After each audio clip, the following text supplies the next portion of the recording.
Sudhagad education सोसायटीचे पूर्व प्राथमिक, प्राथमिक, माध्यमिक व उच्च माध्यमिक विद्यालय कळंबोली मराठी, हिंदी, इंग्रजी, उर्दू माध्यम यांच्या सौजन्याने शैक्षणिक व्हिडिओमध्ये आपलं सर्वांचं स्वागत आहे.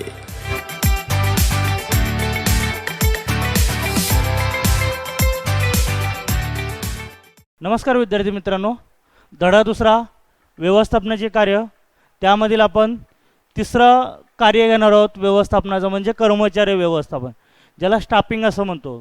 कर्मचारी व्यवस्थापनामध्ये अर्थ दिलेला आहे थोडक्यात. कर्मचारी व्यवस्थापन हे घटनात्मक रचना आणि योजनेप्रमाणे अंमलबजावणी करण्याचे कार्य करतात. जशी घटना आहे संस्थेची, व्यवसायाची जशी घटना असेल त्या घटनेवरून कार्य करण्याचं काम किंवा त्यांची अंमलबजावणीचे काम हे कर्मचारी करत असतात. ही उत्कृष्ट कार्यशक्ती आकर्षित करणे, भरती करणे, निवड करणे व कार्याची जबाबदारी देणे, तसेच मूल्यांकन करणे व मोबदला देणे, ती विकसित करणे आणि टिकून ठेवण्याची प्रक्रिया म्हणजे कर्मचारी व्यवस्थापन. त्यांना मोबदला देणे, त्यांच्यावर जबाबदारी सोपवणे, त्यांचं मूल्यांकन करणे, त्यांची भरती करणे, निवड करणे, ही सर्व कार्य म्हणजे कर्मचारी व्यवस्थापन. प्रत्येक उपक्रमाचे सर्वसाधारण यश आणि वाढ कामगार व्यवस्थापन कार्याच्या उचिततेवर आधारित असते. म्हणजे प्रत्येक व्यवसायाची वाढ असेल किंवा त्यांची उत्पादन क्षमता असेल किंवा त्यांचं यश असेल, हे कर्मचाऱ्यांच्या व्यवस्थापन कार्याच्या उचिततेवर आधारित असते. म्हणजे कर्मचाऱ्याचं व्यवस्थापन कसं आहे त्याच्यावर अवलंबून असते. त्यांच्या बुद्धिमत्ता आणि कौशल्याचा वापर करून कार्यशक्तीचा सर्वत्र उपयोग करून घेण्यावर भर देण्यात येते. म्हणजे त्यांची जी बुद्धिमत्ता आहे, त्यांचे जे कौशल्य आहे, तसे त्यांचा वापर करून सर्वोत्तम कार्य करण्यावर भर देण्याचं काम कर्मचारी व्यवस्थापनामार्फत केले जाते. त्यांना टिकून ठेवणे आणि त्यांच्यासाठी प्रशिक्षण व विकास कार्यक्रमाचे आयोजन करणे हे संघटनेसाठी अतिशय आव्हानात्मक असते. त्यांना टिकून ठेवणे, त्यांना प्रशिक्षण देणे म्हणजे ट्रेनिंग देणे हे संस्थेसाठी मोठे आव्हानात्मक कार्य असते. या कार्याचा भर यांत्रिकी किंवा आर्थिक संसाधनावर नसून मानवी व्यवस्थापनावर. आणि हे जे कार्य आहे याचं पूर्णपणे यांत्रिकीकरण किंवा आर्थिक संसाधनावर नसून तर मानवी व्यवस्थापनावरती जास्तीचं भर असतं. त्याप्रमाणे संस्थेच्या सुरुवातीच्या काळापासूनच कर्मचारी व्यवस्थापनाची गरज निर्माण होते. जसं आपण व्यवसाय चालू केला तर तेव्हापासूनच आपल्याला कर्मचाऱ्यांची गरज आवश्यक असते. तसेच संघटनेमध्ये पदोन्नती, बदली, व्यवसाय विस्तार, निवृत्ती, राजीनामा, अपघात, कर्मचाऱ्याचा मृत्यू अशा विविध कारणामुळे रिक्त पदे निर्माण होतात. या संदर्भात कर्मचारी व्यवस्थापन अतिशय महत्त्वाची भूमिका बजावत असतात. व्यवसाय संघटनेमध्ये पदोन्नती असेल, बदली असेल, व्यवसायाचा विस्तार असेल, निवृत्ती असेल, राजीनामा असेल, अपघात असेल किंवा कर्मचाऱ्याचा मृत्यू असेल, अशा विविध कारणामुळे जी पदे रिक्त झालेली असतात ती पदे भरणे किंवा त्यावरती व्यवस्थापन करणे हे सुद्धा कर्मचारी व्यवस्थापनामध्ये नमूद केलेले आहे. या संदर्भात कर्मचारी व्यवस्थापन अतिशय महत्त्वाची भूमिका बजावत असते आणि योग्य कामासाठी योग्य मोबदल्यासह योग्य व्यक्तीची नेमणूक करणे हे कर्मचारी व्यवस्थापनाचे मूलभूत कार्य आहे. त्याने सांगितले की योग्य कामासाठी योग्य मोबदल्यासह योग्य व्यक्तीची नेमणूक करणे हे कर्मचारी व्यवस्थापनाचे मूलभूत कार्य आहे. योग्य काम असेल त्या कामासाठी योग्य मोबदला देणे आवश्यक आहे आणि योग्य मोबदला जर देणे आवश्यक असेल तर तिथे योग्य व्यक्ती निवडणे सुद्धा हे कर्मचारी व्यवस्थापनाचे मूलभूत कार्य आहे. त्यानंतर व्याख्या बघूया आपण कर्मचारी व्यवस्थापनाची. कर्मचारी व्यवस्थापनाची व्याख्या दिली आहे की कर्मचारी व्यवस्थापन अधीनस्थ व्यवस्थापकांची भरती, निवड, विकास, प्रशिक्षण आणि मोबदल्याशी संबंधित आहे. हे कोणी म्हटले? थियो हायमॅन यांनी म्हटले. त्यांनी काय म्हटले की कर्मचारी व्यवस्थापन म्हणजे अधीनस्थ व्यवस्थापकांची भरती करणे, त्यांची निवड करणे, विकास करणे, प्रशिक्षण देणे आणि मोबदला संबंधित आधार देणे म्हणजेच कर्मचारी व्यवस्थापन होय. परत ल्युथर गुलिग याने काय सांगितले की कर्मचारी व्यवस्थापन हे कर्मचाऱ्यांना आणणे, त्यांना प्रशिक्षण देणे आणि कामाची अनुकूल परिस्थिती टिकून ठेवणे अशा पूर्णपणे कर्मचाऱ्यांशी निगडीत कार्य करते. कर्मचाऱ्यांना आणणे, त्यांची निवड करणे, त्यांना योग्य मोबदला देणे, तसेच त्यांची कामाची अनुभव बघणे, तसेच त्यांना प्रशिक्षण देणे हे सर्व करणे म्हणजे कर्मचाऱ्यांची व्यवस्थापनाची तरतूद करणे किंवा कर्मचाऱ्यांच्या हे जे कार्य हे निगडीत असणे असं त्यांनी सांगितलेले व्याख्येमध्ये. त्यानंतर आपण बघणार आहोत कर्मचारी व्यवस्थापनाचे महत्त्व. पहिले महत्त्व आहे प्रभावी व्यवस्थापकीय कार्य. प्रभावी व्यवस्थापकीय म्हणजेच बघा, नियोजन, संघटन, निर्देशन आणि नियंत्रण अशी व्यवस्थापनाची इतर कार्ये प्रभावीपणे कार्य करण्यासाठी कर्मचारी व्यवस्थापन ही गुरुकिल्ली आहे. त्यांनी सांगितले की पहिलं कार्य कोणतं आहे? नियोजन. आपण काल बघितलं. संघटन हे दुसरं कार्य, तिसरं निर्देशन आणि नियंत्रण अशी व्यवस्थापनाची इतर कार्ये प्रभावीपणे करण्यासाठी कर्मचारी व्यवस्थापन ही गुरुकिल्ली आहे असं सांगितलेलं आहे. जर कर्मचारी व्यवस्थापनच नसेल तर आपण कोणतेही काम करू शकत नाही संस्थेमध्ये. मग सक्षम कार्यशक्ती उत्पादन, विक्री, वित्त इत्यादी विविध कार्यामध्ये प्रभावीपणे काम करू शकते. इतर कार्यांचा परिणाम कर्मचारी व्यवस्थापनाच्या प्रभावीपणावरती अवलंबून आहे असं कर्मचारी व्यवस्थापनेमधून स्पष्ट होते. दुसरे, मानवी संसाधनाचा प्रभावी वापर करणे. जे मानवी संसाधन आहेत की मानवी मूल्य आहेत त्यांचा प्रभावीपणे वापर करणे. कर्मचारी व्यवस्थापनामुळे मानवी संसाधनाचा म्हणजेच कार्यशक्तीचा प्रभावी वापर करता येतो. भरती, निवड, नियुक्ती, मोबदला, प्रशिक्षण, विकास इत्यादी प्रत्येक टप्प्यावर विशेष काळजी घेतली जाते. कामाचा अतिरेक टाळला जातो. मानवी संसाधनाच्या कार्यक्षम वापरामुळे कामगिरी सुधारते व संघटनेचा विकास होतो. हे कशामध्ये सांगितलं आहे की मानवी संसाधनाचा पुरेपूर वापर करता आला तरच, म्हणजेच काय की कर्मचारी व्यवस्थापनामुळे मानवी संसाधनाचा म्हणजे कार्यशक्तीचा प्रभावी वापर करणे येतो. मानवी संसाधनातून काय मिळणार आहे? कार्यक्षमता वाढणार आहे आणि कार्यक्षमता वाढली तर उत्पादन क्षमता वाढणार आहे. हे आपण मागे पाहतच आलेलो आहे. त्यामुळे भरती असेल, त्यांची निवड असेल, कर्मचाऱ्यांची नियुक्ती असेल, त्यांना दिला जाणारा मोबदला असेल, त्यांना दिले जाणारे प्रशिक्षण असेल किंवा संस्थेचा विकास असेल इत्यादी प्रत्येक टप्प्यावर विशेष काळजी घेतली जाते. हे कर्मचारी व्यवस्थापनेमध्ये. कामाचा अतिरेक टाळला जातो. मानवी संसाधनाच्या कार्यक्षम वापरामुळे कामगिरी सुधारते व संघटनेचा विकास होतो. मानवी संसाधने चांगलं असेल तर त्यांची कामगिरी सुधारते आणि परिणाम काय होतो त्याचा की व्यवसाय संघटना या विस्तारीकरण होते व त्यांचा विकास होतो. तिसरा मुद्दा आहे सहसंबंध निर्माण करणे. या कार्याचा उपयोग संघटनेच्या सर्व स्तरावरील कर्मचाऱ्यांमध्ये सदृढ संबंध निर्माण करण्यासाठी होतो. या कार्याचा त्यांनी काय सांगितलं की या कार्याचा उपयोग संघटनेच्या सर्व स्तरावर कर्मचाऱ्यांमध्ये चांगले संबंध निर्माण करण्यासाठी होतो. सुरळीत सहसंबंध चांगल्या सुसंवादासाठी आणि संघटनेतील व्यवस्थापन प्रयत्नाच्या समन्वयासाठी आवश्यक असते. चांगले संबंध हे कर्मचारीपासून ते वरिष्ठ व्यक्तीपर्यंत असेल तर व्यवस्थापनामध्ये चांगल्या समन्वयासाठी ते आवश्यक आहे असं त्यांनी सहसंबंध निर्माण होतात असं कर्मचारी व्यवस्थापनामध्ये सांगितले. चौथं आहे मानवी संसाधनाचा विकास. जसं आपण इथं बघितलं की मानवी संसाधनांचा पुरेपूर वापर होणे आवश्यक आहे तसंच त्यांचा विकाससुद्धा होणे आवश्यक आहे. कुशल व अनुभवी कर्मचारी ही व्यवसाय संघटनेची मालमत्ता आहे. जे कौशल्यपूर्ण कर्मचारी आहेत किंवा अनुभवी आहेत हे त्या संघटनेची मालमत्ता आहे. ह्युमन रिसोर्सेस जसं आपण म्हणतो मानवी संसाधने ही आपल्या व्यवसायाची मालमत्ता आहे. संघटनात्मक संस्कृती कर्मचाऱ्यामध्ये रुजवण्यासाठी कर्मचारी व्यवस्थापनाची मदत होते. संघटना म्हणजे सर्वांनी एकत्रित येऊन काम करणे हे कर्मचारीमध्ये रुजवण्यासाठी कर्मचारी व्यवस्थापनातून मदत होत असते. हे उपलब्ध कार्यशक्तीला प्रशिक्षित करते आणि विकसित करते. त्याचबरोबर व्यवसाय संघटनेतील सर्व व्यवस्थापकीय कार्य सुलभ होतील हे सुनिश्चित करण्यासाठी सुद्धा कर्मचारी व्यवस्थापनाची मदत होते. त्यानंतर पाचवं आहे तंत्रज्ञानाचा आणि इतर संसाधनाचा प्रभावी वापर. प्रशिक्षित कर्मचारी नवीन तंत्रज्ञान, भांडवल, साहित्य, कामाची पद्धत यांचा प्रभावी वापर करू शकतात. जे प्रशिक्षित कर्मचारी आहेत त्यांना प्रशिक्षण दिलेले आहे आणि त्यांना आता अनुभव मिळाला आहे तर असे कर्मचारी नवीन तंत्रज्ञान, नवीन भांडवल असेल, साहित्य असेल किंवा कामाची पद्धत असेल यांचा प्रभावीपणे ते वापर करू शकतात कारण त्यांना अनुभव आलेला असतो. त्याचप्रमाणे यामुळे संघटनेची स्पर्धा करण्याची ताकद वाढवण्यास मदत होते आणि संघटनेमध्ये ज्या स्पर्धा आहेत इतर व्यवसायाशी आपल्या संघटनेच्या ज्या स्पर्धा असतात त्या स्पर्धा करण्यासाठी सुद्धा त्यांना मदत होते. याचबरोबर कामाचा दर्जा, उत्पादकता यामध्ये संख्यात्मक आणि गुणात्मक वाढ होण्यासाठी सुद्धा याचा उपयोग होतो.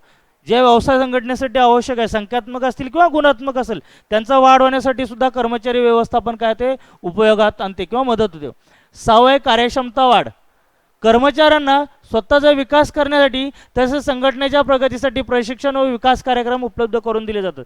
कर्मचाऱ्यांना त्यांचा स्वतःचा विकास करण्यासाठी किंवा व्यवसाय संबंधित विकास होण्यासाठी किंवा त्यांना प्रशिक्षण दिले जाते व त्या प्रशिक्षणातून विकास कार्यक्रम उपलब्ध करून दिले. त्यांना प्रशिक्षण देणे, त्यांचा विकास करणे हे कधी शक्य आहे जर कर्मचाऱ्यांना स्वतःचा विकास करण्यासाठी संघटनेच्या प्रगतीसाठी प्रशिक्षण व विकास कार्यक्रमामध्ये त्यांना सामावून घेतलं तर. योग्य निवड प्रक्रिया संघटनेला चांगल्या दर्जाचे कर्मचारी मिळवून देते आणि योग्य निवड ही कर्मचारी असतील, योग्य निवड केली असेल त्यांची तर व्यवसाय संघटनेला चांगलेच कर्मचारी मिळतात आणि योग्य प्रशिक्षण कार्यक्रमातून कर्मचाऱ्यांची कामगिरी सुधारणे शक्य होते. आणि त्यांना चांगलं प्रशिक्षण दिलं तर त्यांची कार्यक्षमता वाढते, कामगिरी वाढते. हे कर्मचारी व्यवस्थापनातून सहज शक्य. सातवा मुद्दा आहे आपला दीर्घकालीन परिणाम. कशा स्वरूपात आहे की पात्र, कार्यक्षम व कुशल कर्मचारी ही नेहमीच संस्थेची संपत्ती असते. जे पात्र आहेत, जे कुशल आहेत आणि जे चांगले कर्मचारी आहेत, कार्यक्षम आहेत, हे संस्थेची नेहमीच संपत्ती असं कर्मचारी व्यवस्थापनातून स्पष्ट केलेले.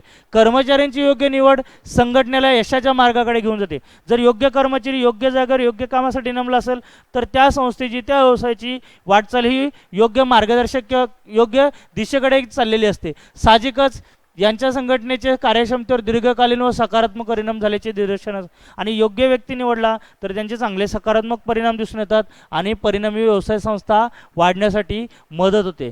8वा मुद्दा आहे आवश्यक योगदान. कर्मचारी व्यवस्थापन कर्मचाऱ्यांच्या विकासातून संघटनेची वाढ व सातत्य सुनिश्चित करते.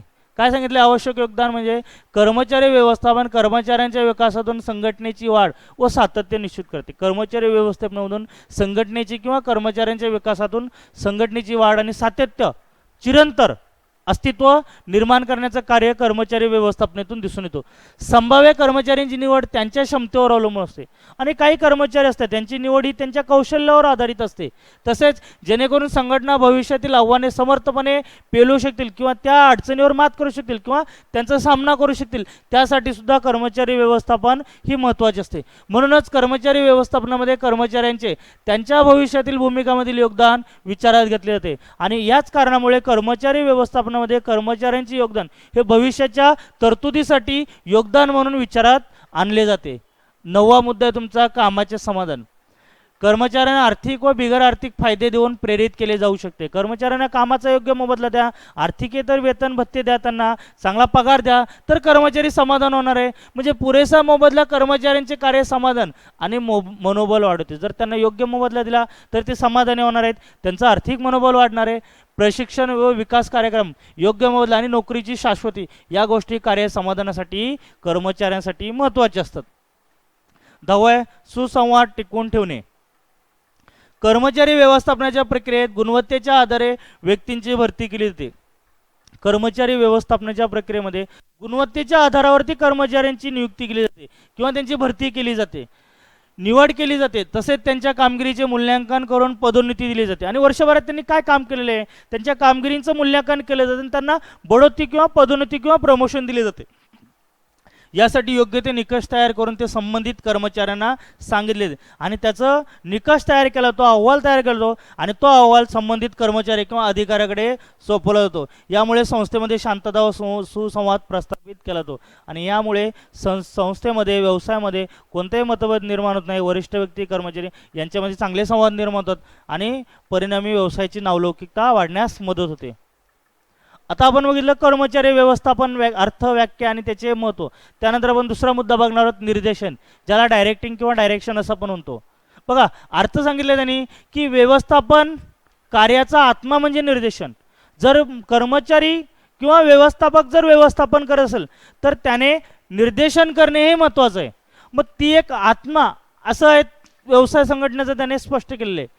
ही एक अशी प्रक्रिया आहे की जिथे व्यवस्थापक सूचना, मार्गदर्शन, संपर्क, प्रोत्साहन, प्रेरणा देतात आणि पूर्वनियोजित ध्येय प्राप्तीसाठी कर्मचाऱ्यांच्या प्रगतीकडे लक्ष ठेवतात. त्यांनी निर्देशन काय सांगितलंय त्यांनी की एक प्रक्रिया आहे जो व्यवस्थापक सूचना देतो, मार्गदर्शन करतो, संपर्क साधतो, प्रोत्साहन देतो, प्रेरणा देतो आणि जी पूर्वनियोजित ध्येय आहेत ती पूर्ण करण्यासाठी कर्मचाऱ्यांच्या प्रगतीकडे लक्ष ठेवणे म्हणजे निर्देशन. शिक्षकाने विद्यार्थ्यावर जर लक्ष ठेवलं तर तो वर्ग पूर्ण शांत असणार आहे आणि योग्य त्यांना मार्गदर्शन केलं तर त्यांना त्याचा मोबदला किंवा त्यांना चांगलं शिकायला मिळणार आहे. म्हणजे व्यवस्थापकाने कर्मचाऱ्यावरती वेळेवर मार्गनिर्देशन केलं तर तिथे त्याला ध्येयप्राप्तीसाठी कोणती अडचण येणार नाही. म्हणजे निर्देशन ही सतत करायची क्रिया असून त्याची सुरुवात वरच्या स्तरापासून हळूहळू खालच्या स्तरापर्यंत होत असते आणि सतत नियमित आहे. निर्देशन ही एक नियमित प्रक्रिया आहे की जे वरिष्ठ व्यक्तीपासून कनिष्ठ कर्मचाऱ्यापर्यंत केली जाते. ही एक अखंड व्यवस्थापकीय प्रक्रिया असून ती संघटनेच्या संपूर्ण कार्यकाळात चालू असते. अखंड आहे, चिरंतर आहे, त्याचं अस्तित्व कुठेही संपलेलं नाही. निर्देशक ही एक अशी व्यक्ती आहे की जी कर्मचाऱ्यांना समस्या सोडवण्यास आवश्यक ते मार्गदर्शन करून योग्य तो मार्ग दाखवते. दिग्दर्शक एक अशी व्यक्ती आहे की जी कर्मचाऱ्यांच्या समस्या आहेत त्या सोडून योग्य मार्गदर्शन करून त्यांना पुढे नेण्याचं कार्य किंवा सूचना देण्याचं कार्य करते. काही विचारवंत निर्देशनाला एखाद्या संस्थेचं जीवनदीप असे संबोधतात. काही विचारवंत आहेत, काही शास्त्रज्ञ आहेत, ते निर्देशनाला संस्थेचं जीवनदीप असं सुद्धा संबोधतात. आता आपण बघूया निर्देशनाची व्याख्या. नियोजनाप्रमाणे सर्व पार पडते की नाही ते पाहण्यासाठी आवश्यक सूचना देण्याची प्रक्रिया म्हणजेच निर्देशन होय. जसं नियोजन केले आपण त्या नियोजनाप्रमाणे सर्व कार्य पूर्ण होतात की नाही व त्या सूचनेप्रमाणे कार्य करणे म्हणजे निर्देशन होय, असं थिओ हेमन यांनी सांगितलेले. ही व्याख्या होती. परत अजून एक व्याख्या बघूया अर्नेडेलची. कार्यक्षम पद्धतीने गुणवत्ता मिळवण्याची प्रक्रिया आणि धोरणे यांचे स्वरूप ठरवणे आणि त्यांची आखणी करणे म्हणजे निर्देशन होय. ही दोन्हीतून कोणती एक व्याख्या लिहायची. आता बघूया आपण महत्त्व बघूया. पहिलं महत्त्व आहे निर्देशनाचं, कृतीला प्रवृत्त करणे. कशा स्वरूपात? कर्मचाऱ्यांच्या मदतीने एखादी योजना वास्तवात आणण्याची प्रक्रिया म्हणजे निर्देशन. कर्मचाऱ्यांच्या मदतीने एखादी योजना वास्तवात आणण्याची प्रक्रिया म्हणजे निर्देशन. जे कर्मचारी आहेत त्या कर्मचाऱ्यांना सर्वांना एकत्रित घेऊन एखादं उद्दिष्ट साध्य करण्यासाठी काम देणे आणि त्याचं सूचनानुसार पालन करणे म्हणजे निर्देशन होय. प्रत्येक कार्याची सुरुवात योग्य वेळी दिलेल्या निर्देशाने होत असते. कोणतेही कार्य असेल त्याची सुरुवात ही योग्य सूचनेनुसार व योग्य वेळी निर्देशनाने होत असते. दिलेले काम वेळेत पूर्ण करण्यासाठी हाताखालच्या लोकांना योग्य त्या सूचना दिल्या जातात आणि जे काही दिलेले काम असेल ते योग्य वेळेत पूर्ण करण्यासाठी हाताखालचे जे कर्मचारी असतील, जे अधिकारी असतील त्यांना त्या सूचना देणे आवश्यक असते. व्यवस्थापक त्यांच्या हाताखालच्या लोकांना काय काम करावे, कसे करावे, कधी करावे याबद्दल आदेश देतात आणि त्याच्या हाताखाली जे अधिकारी असतात त्यांना योग्य ते काम देणे, मग ते कधी करणे, मग ते काय करावे, कोणते काम करावे, कसे करावे व कधी करावे याबद्दल सूचना किंवा आदेश देतात व त्या सूचनांचे योग्य पालन होते की नाही याकडे लक्ष देण्याचं काम व्यवस्थापक हा करत असतो. दुसरे प्रयत्नांचे एकत्रीकरण. निर्देशनातील घटकापैकी एक म्हणजे संभाषण. संभाषण म्हणजे कम्युनिकेशन. वरिष्ठ व्यक्तीपासून ते कनिष्ठ व्यक्तीपर्यंत त्याचं जी सूचना असतील, आदेश असतील त्यांचं एक साखळी तयार करून त्या खालच्या स्तरापर्यंत पोहोचणे म्हणजे संभाषण. सर्वांना एकच मताने सूचना देणे किंवा आदेश देणे. संघटनेचे उद्दिष्ट साध्य करण्यासाठी सर्व कर्मचारी आणि विभाग यांच्या प्रयत्नांना एकत्रित करण्याचे काम करते. संघटनेचे ध्येय साध्य करण्यासाठी उत्तम नेतृत्व व प्रभावी संभाषणातून प्रयत्नांचे एकत्रीकरण करणे हे शक्य असते. त्यानंतर तिसरे प्रेरणेचे साधन. कनिष्ठ व्यक्तींना मार्गदर्शन करताना त्यांच्या मतांचा देखील आदर केला जातो. व्यवस्थापक आपल्या कर्मचाऱ्यामधील सुप्त गुण व क्षमता ओळखून त्यांना उत्तमत्व देण्यास मदत करतो. कर्मचाऱ्यांची कामगिरी सुधारण्यासाठी व्यवस्थापक आर्थिक व बिगर आर्थिक प्रलोभने देऊन प्रेरित करतो. हे प्रेरणेचे साधन आहे. म्हणजे त्यांना एनकरेज कसं करू शकतो आपण कर्मचाऱ्यांना, तर त्याने सांगितले की कनिष्ठ व्यक्तींना मार्गदर्शन करताना त्यांच्या मतांचा देखील आदर केला पाहिजे. त्यांच्या ज्या कल्पना असतील, त्यांचे जे मत असतील हे व्यवसायामध्ये घेणे म्हणजे त्यांच्या मतांचा आदर करणे हे कर्मचारी निर्देशनामध्ये सांगितलेले. व्यवस्थापक आपल्या कर्मचाऱ्यामधील सुप्त गुण व क्षमता ओळखून त्यांना उत्तमत्व देण्यास मदत करतो. आणि ज्या कर्मचाऱ्यामध्ये सुप्त गुण आहेत, ज्यांना क्षमता आहे की ते व्यवस्थापनामध्ये आपले विचार मांडू शकतात, अशाच व्यक्तींना व्यवस्थापक हा सामावून घेतो. कर्मचाऱ्यांची कामगिरी सुधारण्यासाठी व्यवस्थापक आर्थिक व बिगर आर्थिक प्रलोभने देऊन त्यांना प्रेरित करतो आणि त्यांची कार्यक्षमता सुधारवण्यासाठी कर्मचाऱ्यांना आर्थिकेतर मोबदला असेल किंवा बिगर आर्थिक मोबदले असतील असे देऊन त्यांना प्रोत्साहन देण्याचं काम हा व्यवस्थापक करतो. चौथं आहे स्थिरता प्रदान करणे. स्थिर संघटना दीर्घकाळ टिकावी व तिची वाढ होवी यासाठी स्थिरता खूप महत्त्वाची. संघटना ही दीर्घकाळ टिकावी व त्याची वाढ होवी यासाठी स्थिरता असणे महत्त्वाचे आहे. प्रभावी नेतृत्व, संदेशवहन, पर्यवेक्षण आणि प्रोत्साहन यामुळे कर्मचाऱ्यामध्ये सहकार्य आणि वचनबद्धता विकसित होते. हे स्थिरता प्रदान करते आणि संघटनेच्या निरनिराळ्या विभागामध्ये संतुलन निर्माण करते. त्याने सांगितले की प्रभावी नेतृत्व, संदेशवहन, पर्यवेक्षण आणि प्रोत्साहन यामुळे कर्मचाऱ्यामध्ये सहकार्य वाढते, वचनबद्धताचा विकास होतो आणि यामुळे स्थिरता निर्माण होण्यासाठी संस्थेला मदत होत असते. पाचवे बदलांचा सामना करणे. व्यवसायाच्या वातावरणाचे घटक नेहमी बदलत असतात, स्थिर नसतात. संघटनेच्या वाढीसाठी बदलत्या पर्यावरणाशी जुळवून घेणे आवश्यक असते. म्हणजेच प्रेरणा, योग्य संदेशवहन आणि नेतृत्व यांच्या मदतीने कर्मचाऱ्यांना बदलांचे स्वरूप स्पष्टपणे समजू शकते आणि ते बदल स्वीकारण्याचे सकारात्मक परिणाम देखील समजू शकतात. उदाहरणार्थ इलेक्ट्रॉनिक फायलिंग असेल, कामाच्या ठिकाणी रोबोटचा वापर करणे इत्यादी. हे जे काही बदल आहेत वातावरणानुसार ते बदल व्यवसाय संस्थेमध्ये किंवा व्यवसाय संघटनेमध्ये सुद्धा करणे आवश्यक आहे, जेणेकरून कर्मचाऱ्यांना त्यातून प्रेरणा मिळू शकते, त्यांना संदेशवहनासाठी मदत होते, त्यांचं नेतृत्व करण्यासाठी मदत होते. हे सर्व वातावरणाच्या बदलानुसार व्यवसायामध्ये करणे आवश्यक आहे. तुमचा 6वा मुद्दा आहे संसाधनाचा कार्यक्षम वापर. निर्देशनात प्रत्येक व्यक्तीला त्याची कर्तव्ये व जबाबदाऱ्या नेमून दिल्या जातात. निर्देशनामध्ये प्रत्येक व्यक्तीला त्यांची कर्तव्य असतील, अधिकार असतील किंवा जबाबदाऱ्या असतील हे नेमून दिलेले असतात. योग्य सूचना व यंत्रणेच्या आधारे अपव्यय व प्रयत्नांची पुनरावृत्ती टाळता येते. जे काही अपव्यय असतील, जे काही ऱ्हास होणारे साधनसामुग्री असतील त्यांचा अपव्यय टाळण्यासाठी सुद्धा निर्देशनाची मदत होते. यात मानवी श्रम असेल, यंत्रसामग्री, पद्धती आणि पैसा या साधनांचा जास्तीत जास्त संभाव्य वापर करण्यासाठी कनिष्ठ लोकांना मार्गदर्शन केले जाते. त्यामुळे खर्च कमी होऊन नफा वाढण्यास मदत होते. जे कर्मचारी असतील त्यांना योग्यरीतीने मानवी श्रम, यंत्रसामग्री, पद्धती आणि पैसा यांचा जास्तीत जास्त वापर करून खर्च कसा कमी होईल आणि नफा कसा वाढेल हेच देखील सांगण्यासाठी निर्देशनातून मदत होत असते. त्यानंतर 7वं आहे संघ भावना निर्माण करणे. निर्देशन सर्व कर्मचाऱ्यांना सांघिक कार्य करण्यास प्रेरणा देते. निर्देशन ही एक सूचना आहे, सर्व कर्मचाऱ्यांना दिले गेलेले एकत्रितरित्या सूचना. तसेच सांघिक भावनेने जर कार्य करत असतील, प्रेरणा निर्माण होत असेल तर निर्देशनाची खरंच मदत होत व्यवसाय संघटनेसाठी होत असते. संघटनेच्या यशामध्ये वैयक्तिक प्रयत्नापेक्षा सामूहिक प्रयत्न किंवा संघभावना महत्त्वाची भूमिका बजावतात. संघटनेमध्ये जसं आपण मागे बघितलं वैयक्तिक हितापेक्षा सामूहिक हिताला महत्त्व जास्त आहे. तसेच कर्मचाऱ्यांसुद्धा किंवा व्यवसायाने सुद्धा वैयक्तिक हितापेक्षा सामूहिक हिताला किंवा संघभावनेला जास्त महत्त्व देणे आवश्यक आहे. त्यामुळे संचालक म्हणून व्यवस्थापकाची भूमिका ही कर्मचाऱ्यांना पूर्वनियोजन ध्येय प्राप्तीसाठी मार्गदर्शक व प्रवृत्त करण्यासाठी महत्त्वाची ठरते. व्यवस्थापक हा संचालक असतो, संचालक बॉडीवरती असतो. त्यामुळे त्यालासुद्धा कर्मचाऱ्यांना योग्य निर्देशन करण्यासाठी किंवा व्यवसायाची ध्येय प्राप्ती करण्यासाठी मार्गदर्शक प्रवृत्त करण्यासाठी निर्देशन हे महत्त्वाचे ठरते. त्यानंतर आहे 8वं व्यक्तीमधील क्षमता ओळखणे. संघटनेतील प्रत्येक व्यक्तीमध्ये औपचारिक पात्रतेबरोबरच काही विशेष गुण आणि क्षमता असतात. प्रत्येक कर्मचाऱ्याकडे औपचारिक पात्रतेबरोबर काही वेगळे गुण असतात, विशेष असतात किंवा त्यांच्याकडे योग्य कौशल्य किंवा क्षमता असतात. तसेच निर्देशन योग्य प्रोत्साहन आणि प्रेरणा देऊन व्यक्तींना त्यांच्या सर्व श्रेष्ठ क्षमतांचा वापर करण्यास मदत करतात.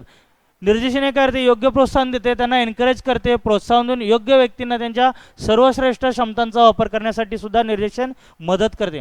संघटनेच्या ध्येयप्राप्तीसाठी क्षमतांचा वापर करणे हे चांगल्या नेत्याचे नेतृत्व आहे. संघटनेचे ध्येय आहेत किंवा जे उद्दिष्ट आहेत ते प्राप्ती करण्यासाठी क्षमतांचा वापर करणे हे चांगल्या नेत्यांचे नेतृत्व असते. त्यानंतर 9वं कार्यक्षमतेत वाढ होणे. कर्मचाऱ्यांना सर्वोत्तम कामगिरी करण्यासाठी मार्गदर्शन आणि प्रेरणा देणे आवश्यक आहे. त्यांची कार्यक्षमता वाढवण्यासाठी त्यांना मार्गदर्शन आणि प्रेरणा देणे आवश्यक आहे. एक नेता म्हणून व्यवस्थापकाकडून संघभावना निर्माण केली जाते. तो एक प्रमुख असतो, गटाचा नेता असतो. तसेच व्यवस्थापक असल्याने तो संघभावना निर्माण करण्यासाठी मदत करतो. तसेच पर्यवेक्षणाची योग्य तंत्रे देखील वापरली जातात आणि याचा सकारात्मक परिणाम होऊन संपूर्ण संघटनेच्या कार्यक्षमतेमध्ये वाढ होते. आणि शेवटचा तुमचा मुद्दा आहे सहकार्य. संघटनात्मक क्रिया सुरळीत पार पाडण्यासाठी सहकार्य आवश्यक असते.